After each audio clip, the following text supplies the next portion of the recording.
Chapter 4, Students and the Law in Public Schools by Tina Sammons.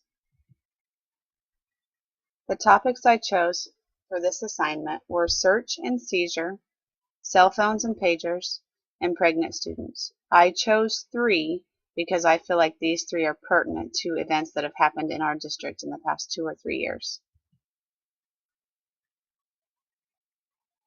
Teaching in the town in which I grew up is a pretty cool thing. However, education, people, and the ethnicity in our town has changed tremendously in the last 14 years. With the influx of population, new businesses coming to town, and the ethnicity becoming more diverse, search and seizure has become something that occurs more frequently in our schools. In order to help our administrators, I have included the definition, rules, and guides that keep the district within legal boundaries. What does search mean? On page 49, Essex defines a reasonable search is a search that clearly does not violate the constitutional rights of students. What is reasonable will depend on the context within which the search takes place. Remember, students have the same rights to the Fourth Amendment as adults. Reasonable suspicion. In order to search, remember the following rules.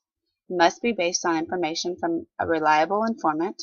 It must be justified and reasonable. It must only search the incident at hand. Must be specific information to complete a search. And policy should be in the handbook about reasonable suspicion. Search and seizure guides. Try to avoid personal searches. If a search is necessary, it should be conducted in private.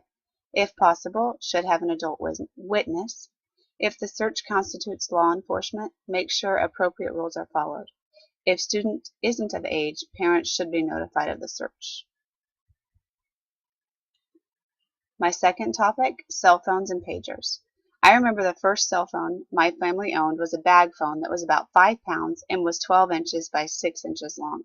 Can you say in 15 years technology has evolved tremendously?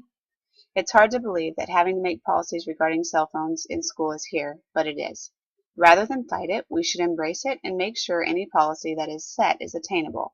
Cell phones aren't going away, whether educators like it or not, so why not understand that and move on? But you must be careful and follow the legalities for cell phone use.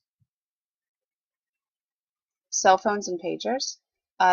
They can be used when they are causing no disruption to education, and they are not breaking policies set by the school or the district. My third and final topic is pregnancy.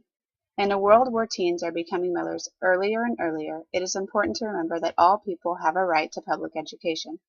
Situations arise of which me as a teacher have no control.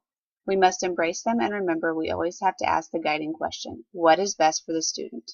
Although personal beliefs may be stronger with teen pregnancy, one's beliefs cannot get in the way of one's rights.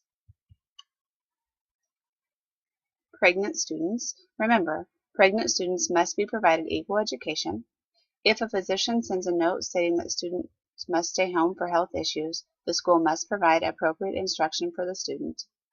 And pregnant students must be allowed to participate in school activities unless a physician says otherwise.